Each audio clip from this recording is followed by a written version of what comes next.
number one reason entrepreneurs fail.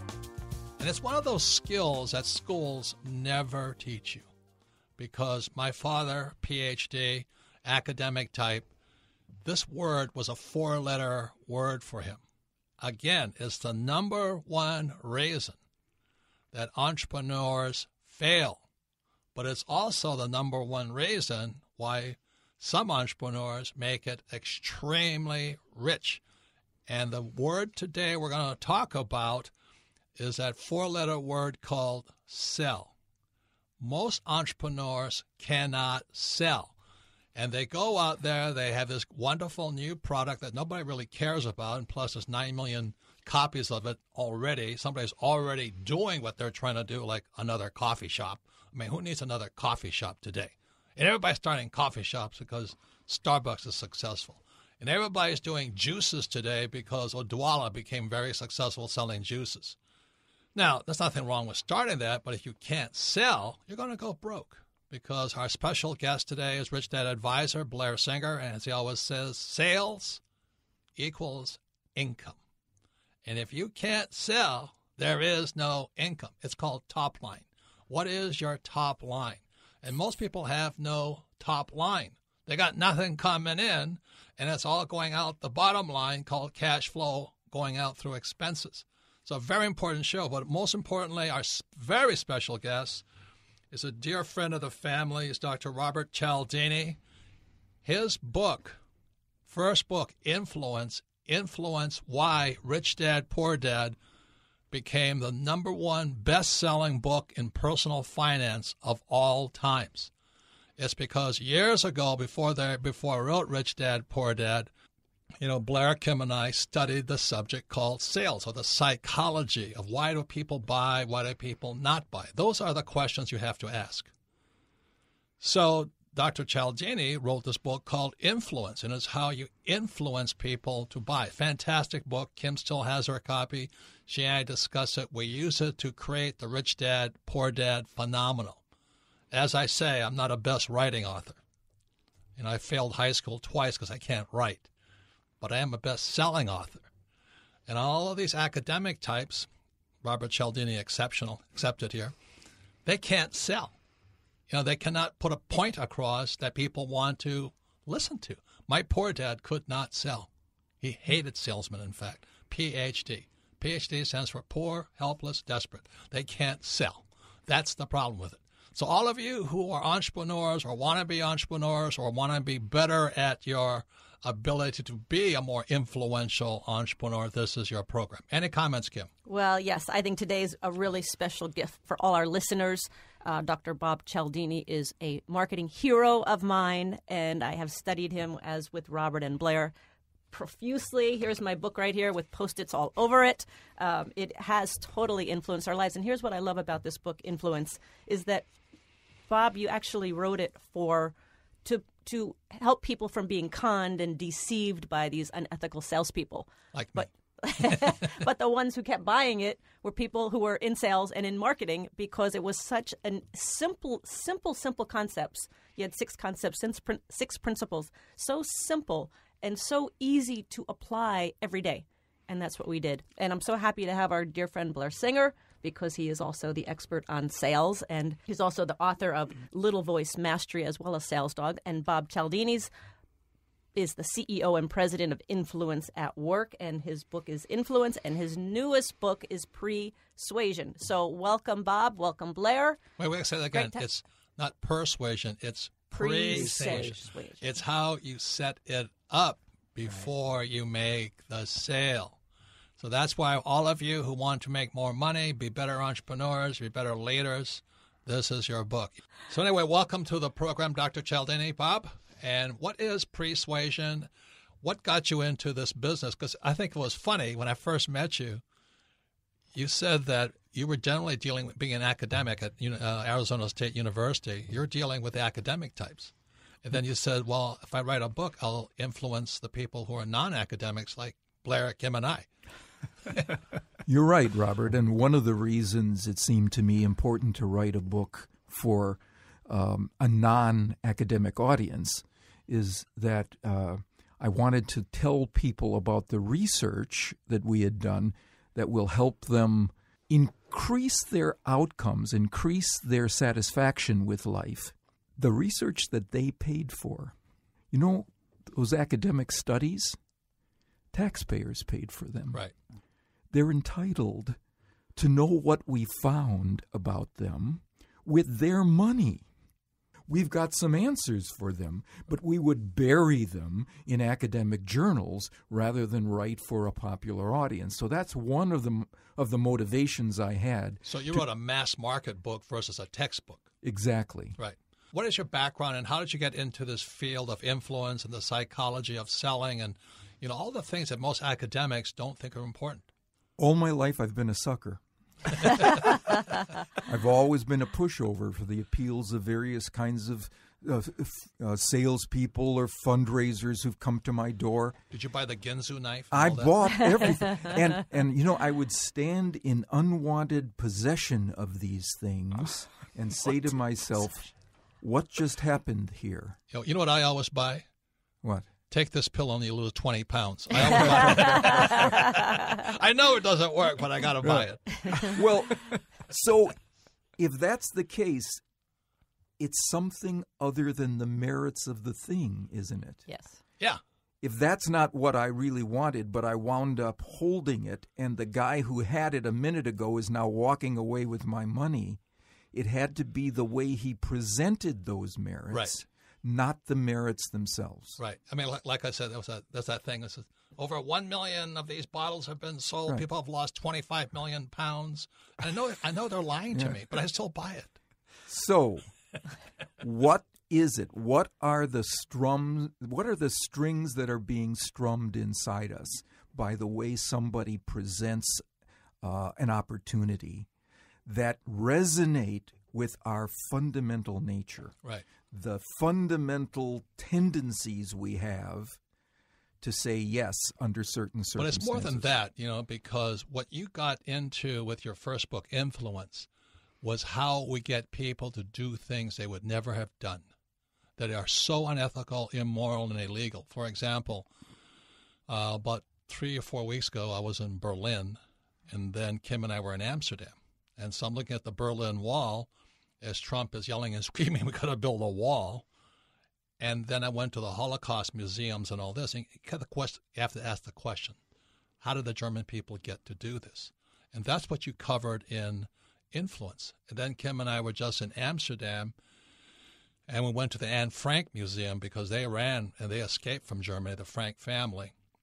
And then they were hiding in Amsterdam. And how did their own people turn them in to be slaughtered? And that's why your book Influence is such an important read. Is the question is, how do you get actually normally good, honest people to create an atrocity such as mass genocide? That's why the ethical component in the use of these principles very important. Very so important. I think it's central, Yeah. and we have to be aware of it at every step because we've got dynamite here. Right. But you can use dynamite to blow up a bridge, or you can use dynamite to help build a bridge. Right. What we have to do as individuals who know this research, we have to exclusively build bridges with it. So quickly explain, how did Hitler and the Nazis get honest, good, hardworking people to create mass genocide? Because he couldn't do it by himself. Yeah, what was the principle that you talked about in Influence, one of the 6 principles? It was the principle of social proof. He understood the multitude is the message. What does that mean? If a lot of people believe it, it must be true. And he was a master at creating crowds and massing audiences who saw one another believing it, which caused them to believe it, no matter what it was. As Blair always says it, everybody's in sales. You have anybody in the company that says, I'm not in sales, do what Trump says. You're fired. You're fired. You got to sell today. There's too much product out there. There's too many people competing for your business. Everybody's got a website. I mean, you got a website. So what? Nobody's looking at it. So if you don't have the basic skills of what we're talking about in today's program, fire yourself. So we're talking to Dr. Robert Cialdini. His first book is Influence. Kim's got her book here. It's Index, read Blair's Torn Apart. I've read it so many times. It's one of the main reasons Rich Dad, Poor Dad is an international bestseller. As I said, I'm not a best writing author, but I'm a best-selling author. And I got so much criticism from people, oh, you can't write. I said, well, you sound like my English teacher. You know what I mean? And so the story of Rich Dad, Poor Dad is my poor dad, he hated salesmen. And my rich dad, was an entrepreneur. He says, Robert, if you're going to be an entrepreneur, you got to sell. And that's why my first real job was with the Xerox Corporation, so I could learn how to professionally sell. But even that's not enough today because the markets are getting more sophisticated. People are getting smarter. You got social media, you got the internet, you got all of that stuff. But you're also going to some of the brightest minds in sales and marketing. And you come out of, let's say I'm a lawyer and you're going to be a salesman. Well, you're outgunned, man, because lawyers don't even speak English. That's the problem. Same as medical doctors. So if you're going to be successful in anything in life, you've got to get Dr. Cialdini's book. First one is Influence, and now we're going to talk about his second book, Persuasion. And let me just add, this is not just for people that are in sales and in marketing, but this is if you want to influence your child. I mean, if you want to talk to your child, if you want to talk to your spouse, if you want to have a job interview, it's for anybody that you want to influence in the world or make an impression on, correct? Exactly right. Bob? Get your point across. Exactly right. So what is persuasion? As opposed to influence, which was about what you put into your message, what factors you load into your appeal. Persuasion is about what factors you load into the moment before you present your appeal to create a state of mind in your audience to be receptive to the factors inside your appeal. What you were talking about, you got to set the agenda first. You set the agenda. You create a mindset, in other words. What I cracked up is when you said, if you want to sell German wine, play German music before they walk in the store because it puts them in the mind. Or you want to sell a bed that's comfortable, you put clouds on your website to say you're comfortable. If you want to say we're the cheapest bed on earth, you put pennies on it. Not only do you want to do that, there's research showing that works at incredible levels of success. Right. But you also said that people talk about those banner ads and all that. You're actually saying it works. It works. Those things to the side you think you're not seeing. Yeah, tell us about that because I just shut them off. I think I'm shutting them off. You think you're shutting them off. You're not. They're getting in and they're creating attention to a particular concept that is then going to channel your behavior appropriately. Wait, I'll put it into the layman's terms. Right. What you said is people don't even remember seeing them. They don't even remember seeing them, but I never saw the clouds. But when they're presented with those ads or those clouds later and they say, no, that didn't have any influence. In fact, the research shows it had big influence on their behavior, what they chose after seeing those things that seemed unconscious to them. So the furniture ad, you had the one with the clouds, and that you found that those people looked for more comfortable furniture, where the ones with all the coins in the background for the furniture ad, they looked for cheaper furniture. They looked for inexpensive furniture because the first thing they saw on the landing page of the website was a concept for comfort or a concept for price. And that channeled them into the subsequent material, all of the options they had, in a way that was focused on either comfort or cost. Blair, what do you think of all that? Well, it all makes sense now.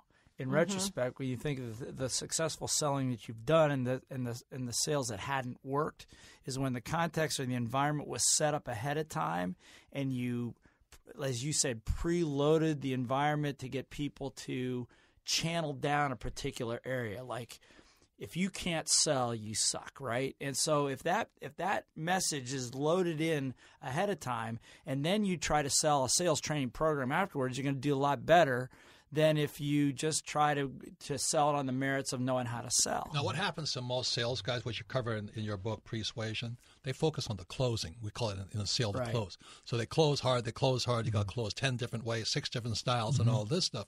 And they beat the customer to death. And what you're saying is the sale starts long before that. You know, here's the thing that led me to that recognition. There was a knock at my door a number of years ago, and I found a man who was asking me to contribute to a cause that is after-school programs for kids, right? He showed me no credentials.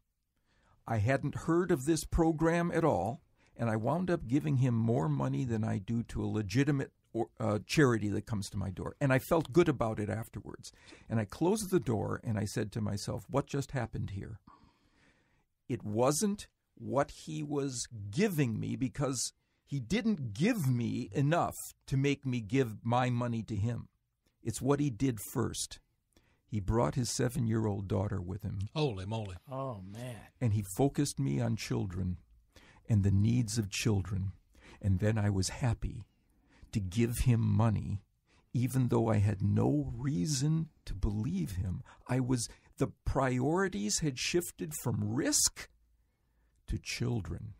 So once again, this is Dr. Robert Cialdini. He's a best-selling author and researcher, CEO, and president of Influence at Work. He's an expert in the fields of persuasion, compliance, and negotiation. His website is influenceatwork, all one word, .com.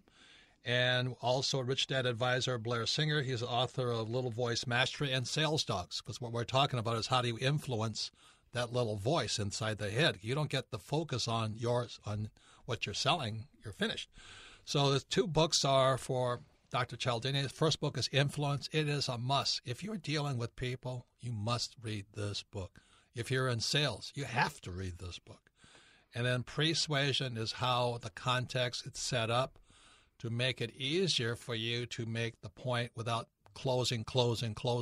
Like what was that movie? ABC, always be closing. Always be, Glengarry Glen Ross. Always be closing. Always be closing. Either you're winning or you're losing. You don't know that. Well, the beauty about what you're talking about, too, is from a selling perspective, it takes the heat off of you as a salesperson to have to be the hard closer, right, and to have to the all or nothing. It's do or die at the end.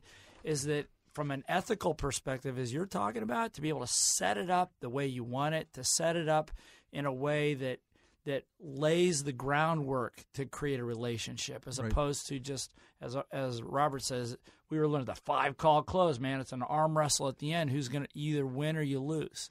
And isn't that one of your points, Bob, about gaining trust? If you can gain trust early on, then the chances of success are much greater. Exactly right, Kim. Trustworthiness is the single trait that people most want in any kind of exchange. Romantic exchange, personal, family, and economic exchange. They want to be able to trust the other person. And and today, especially if you're a parent, I mean, I don't see how people. Blair's a parent. I don't know how you deal with kids today. I don't either. Because they have so much exposure. Now they have so. I was talking to this kid. He just Googled something, so no, that's not true. You know what I mean? The kid knows more faster than I could ever figure out. So how do you gain trust? What's an example of gaining trust? There are a lot of ways that we've been told, but here's the one that we almost never do, and that is, before we describe the strongest element of our case, the most favorable feature of what we have to offer, right? The greatest strength, we mention a weakness. And that establishes us as honest about everything we're going to say next. And then you present your strength. And now people are experiencing your strength in the context of your trustworthiness, and they believe it more. And could the weakness be of you personally or of your product? Does it make a difference where that weakness lies? It could be either. Some drawback. We're not the largest, right? Okay. We're expensive. Remember what L'Oreal did? They said, we're expensive, but you're worth it. Yeah. Remember what Avis did? They said, we're number 2, but we try harder. Both of those went gangbusters in terms of creating greater market impact. Okay. So let me say something else, what you say in the book Persuasion. You said the best salesman always pretended to be kind of a screw-up. Yeah. And what makes my sales so good is I don't have to pretend. I'm actually proud of my screw-ups. Well, this is something that Warren Buffett does in his annual review, his annual reports to his shareholders. On the first page, he tells you about something that went wrong that year. It's so disarming that you now believe the next thing he says and the next thing he says. And you just answered a question of mine because I'm wondering, how do I use this in print? Yep. Because there's a lot of print out there on the internet, and how do you use that? And that's one example. Right. Typically, if we're going to be honest and we have drawbacks, we present them at the end after we've got people leaning in our direction. This says, no, take that lemon and make lemonade out of it by showing people your honesty first. Now, everything that you say next gets processed more deeply and believed more fully. But don't you cringe when somebody gets up there, they're the expert, they're spouting off their credentials and how smart they are and how intelligent they are. All it does is make me not like them more. Right. Like almost bragging. Any comments on that, Blair? Yeah, as a matter of fact, when we teach people how to present, how to earn credibility, just the natural way, as I'm listening to you, the natural way we do it is we talk about our failures first. Where we come from, which earns us the right to be here now, whereas most people do it exactly the opposite. So we have a lot to bank and on. I remember right? Ken McElroy, who's our Rich Dad advisor in real estate. He used the similar example, and he was going in front of lenders for a major multi-million-dollar project, and he was in front of these lenders, and he said, "Well, let me tell you what the problems are." And that's how we started. And he went through all the problems, and then he said, "And now let me tell you how we're going to fix them." Yeah. Boom, sold. Yeah. So this is probably, once again, I cannot we've known Dr. Cialdini and his wife Babette for years and years and years. He's influenced our lives here. Rich Dad is a best-selling book. Kim and I have made millions of dollars because we read this book called Influence.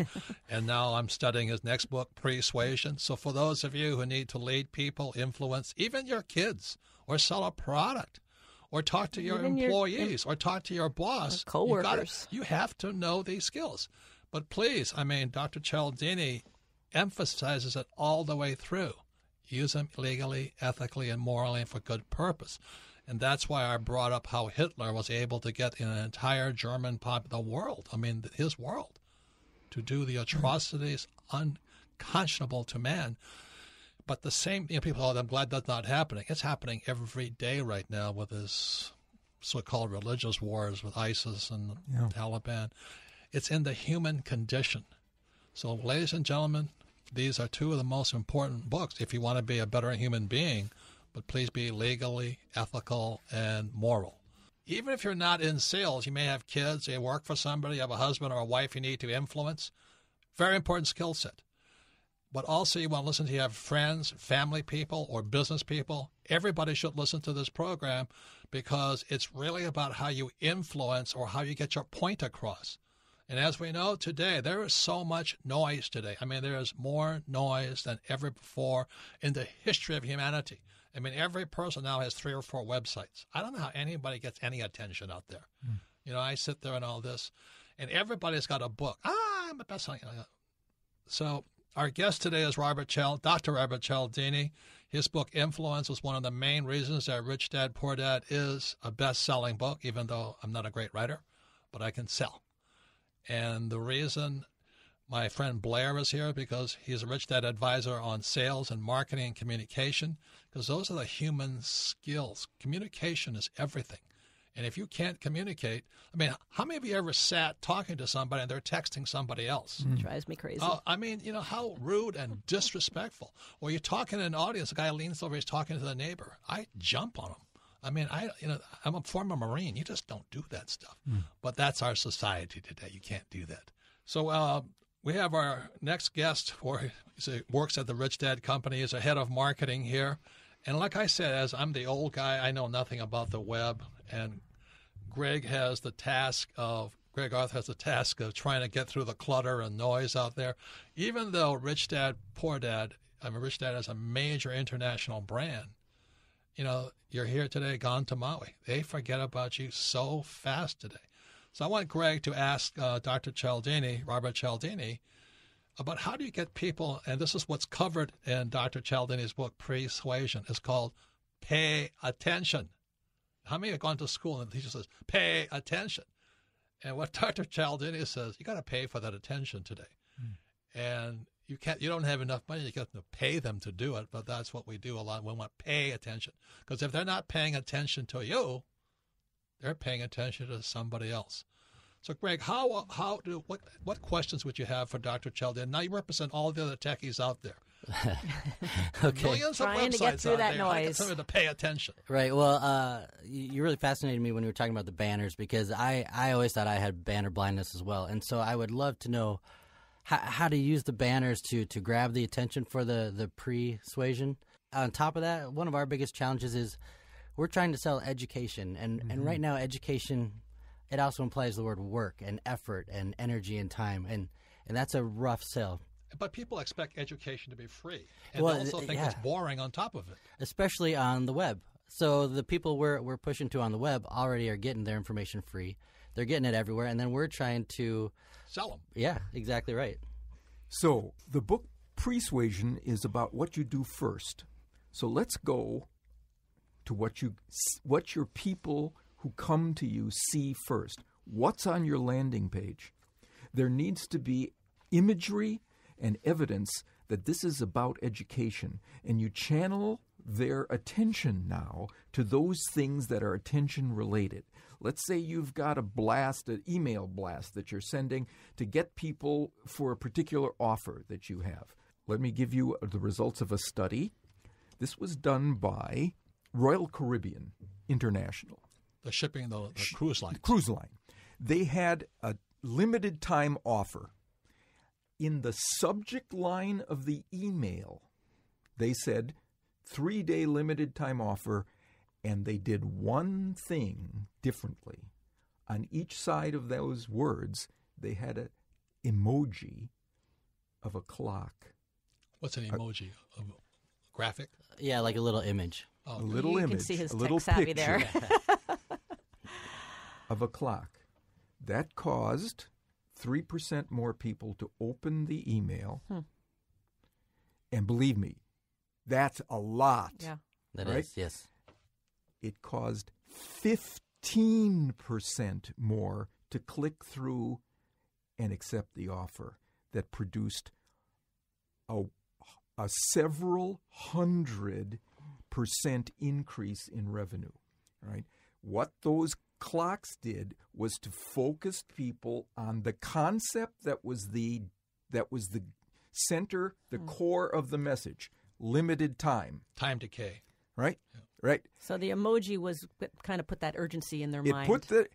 Wow. So now 3% went to the site. How could it be that 3% then produced 15%? Because the emojis readied them for a limited time. And that's offer. why your book is called Persuasion. That's why it's called Persuasion. Not Persuasion. And for you folks, you need an open book image in your subject line. That's great. That's amazing. Thank you. Is that to influence the idea or preset the idea of education? And it study? is and you only want one kind of. You don't want all the eyes. You don't want the eyes of people who don't care about education. Right. You want the people who care about education. You want to alert them. You want to channel them to that this is about education, and you do it first. That's fantastic. In my mind, and I teach this, the subject line only has one purpose: get them to open the email.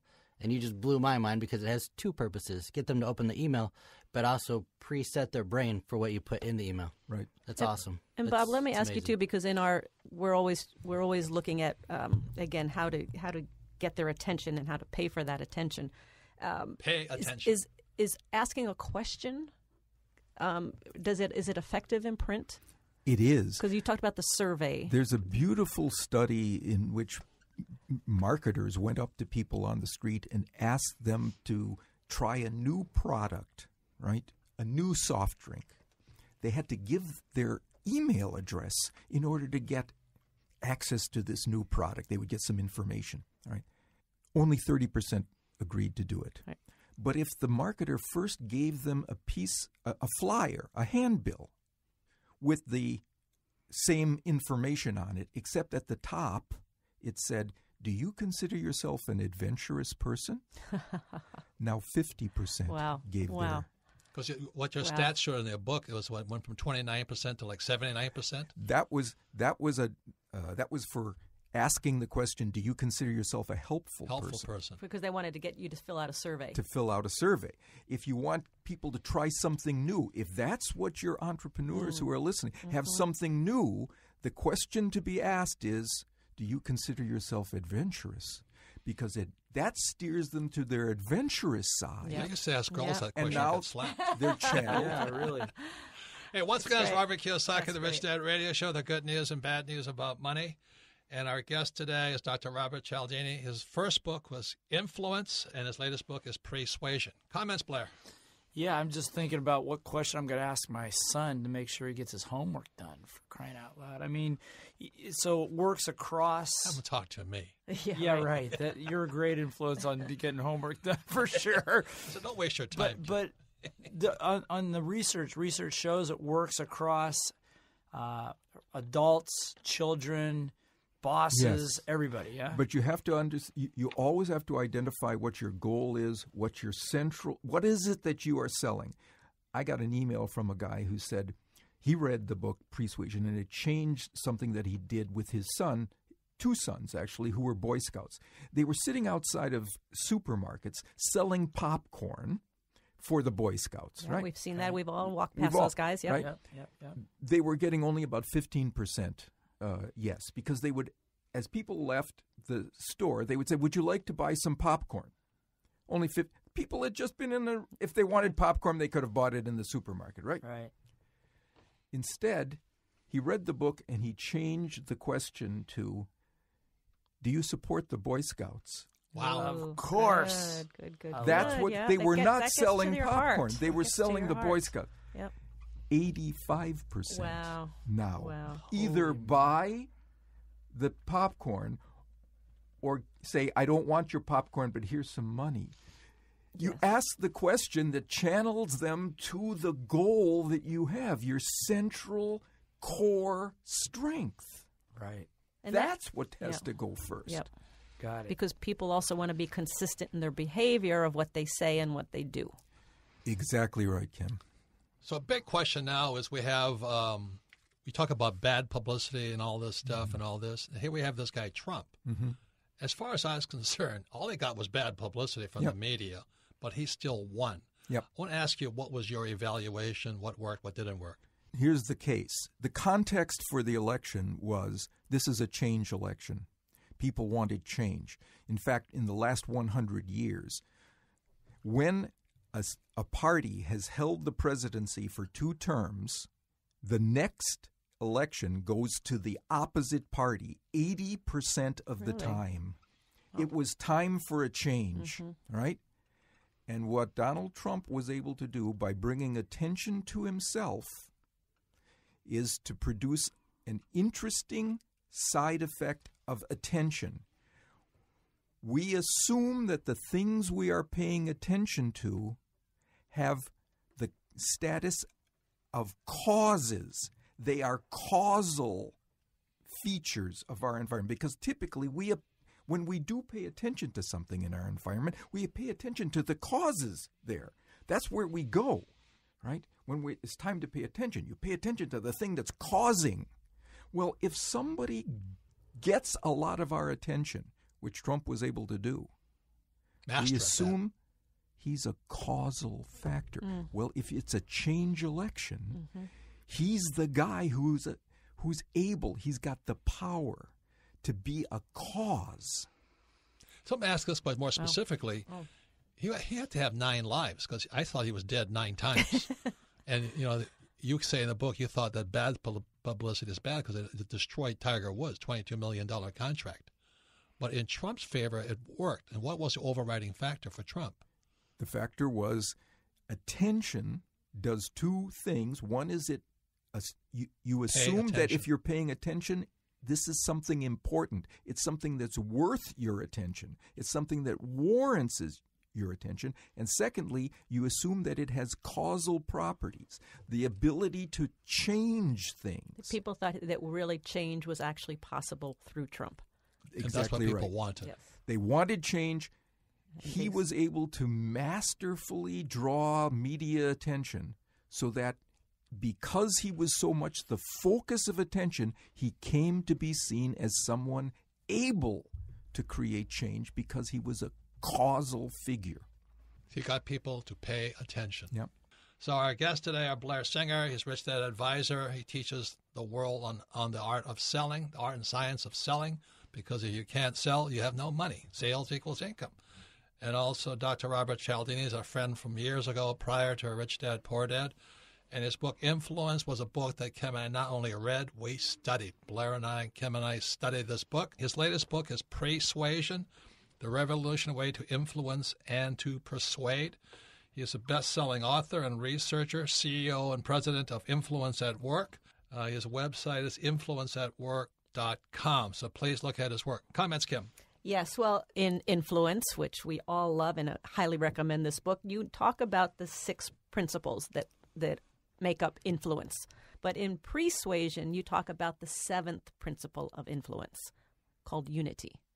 Yes. What is that? What is unity? Unity involves the perception that the person I'm talking to is not just like me, but is of me.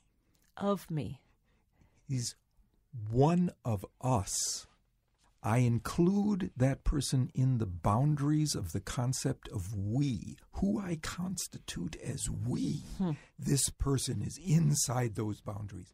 And the research is very clear. Inside the boundaries of we give grace to those people who share membership in that category. We trust them more. We cooperate with them more. We help them more. We believe them more. We say yes to them more. That's why when I last time I talked to you, which was years ago, you said that was probably the most powerful word was when you used the word we versus I. It's also a signal.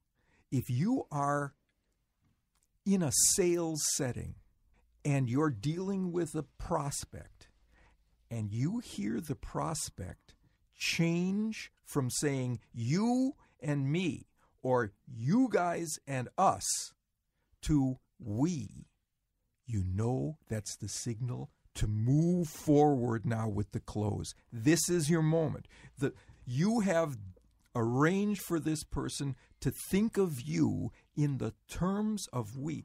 That's your tell. And there are particular strategies you can use to create a sense of we, even in people who don't feel that initially. But what you said was also is most sales guys are trying to get the customer to like them. Yeah. Your job is to get the customer to like you. Exactly right. That is one of the ways to create we. You show the customer that you like him or her. There's an immediate rapport, an immediate sense of connection. Oh, this is somebody who likes me, who values who I am. So let's go back again. We started this whole program with a story from the book Influence about how Hitler was able to get the German people to commit the biggest atrocities in the world. But you also, last time I was talking to you about what happened when the Japanese military, who were allies with or Axis power with the Germans, when they captured Jews also, there was a rabbi who was able to kind of talk the Japanese out of not killing them. How was that done? Well, the Nazis had sent a guy to Japan to try to convince the Japanese to treat the Jews under their control in the same way the Nazis were. And the Japanese said, well, let's hear from the Jews. What did they say? They sent, and the Jewish community sent 2 rabbis, right? And to be in front of a tribunal. And the tribunal said to these rabbis, why would we take your side against our allies? The Germans. The Germans. Why would we take your side against our wartime partners, right? And one of the rabbis said, because we are Asian like you.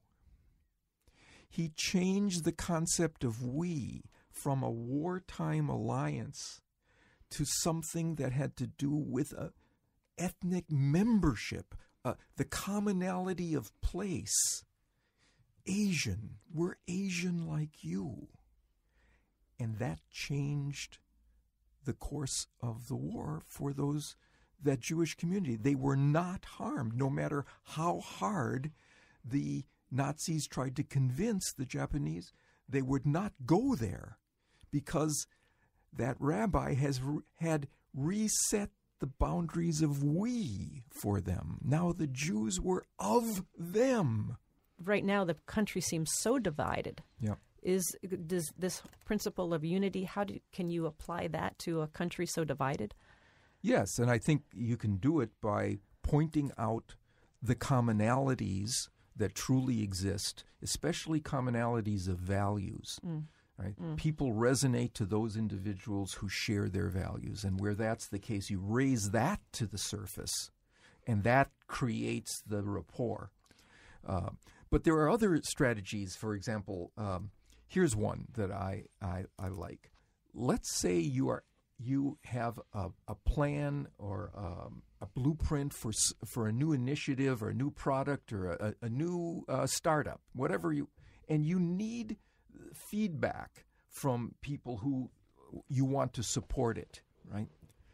What we typically do is give that person the draft of our plan and say, could you give me your opinion on this? That's a mistake.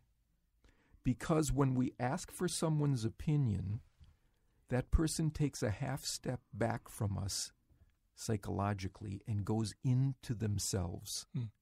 It's separation. They create a sense of separation.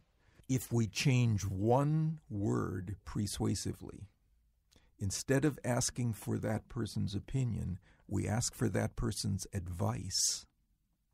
He or she takes a half step toward us psychologically. Wow. Because we've invited them into the partnership. Wow. To be part of this rather than to be a separate observer. Once again, it's Robert Kiyosaki, the Rich Dad Radio Show, the good news and bad news about money. Our guest today is Dr. Robert Cialdini, best-selling author and researcher, CEO and president of Influence at Work. His first book, Influence, really greatly affected the Rich Dad, Kim and I, and then the Rich Dad Company.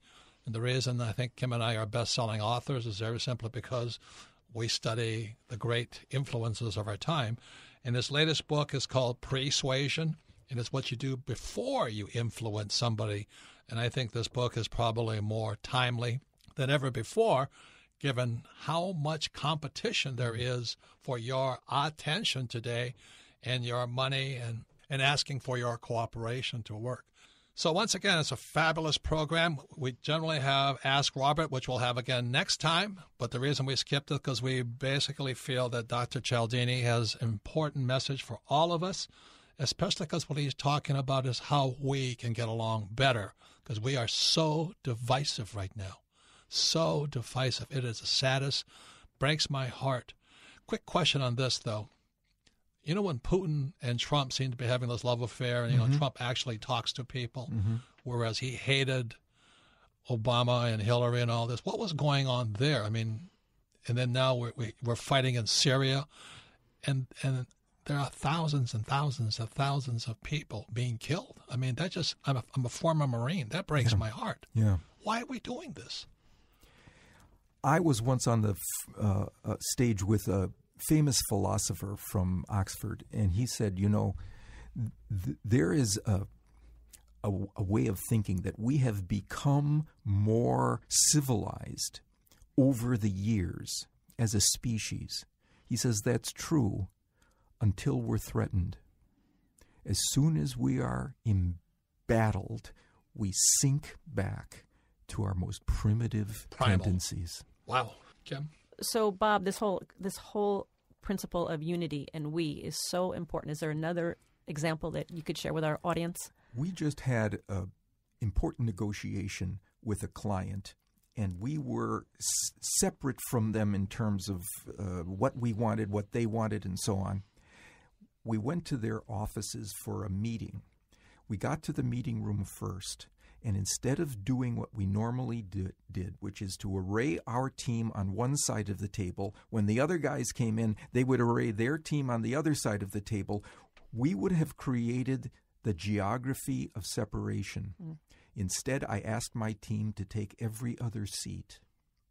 Then their team came in and sat among us instead of separate from us. We had the best negotiation, Excellent. the best outcome we could have imagined. I mean, these principles are so profound and so simple. This is what I love, that we can use this. We can put this into practice today. So thank you for making such a complicated subject so simple.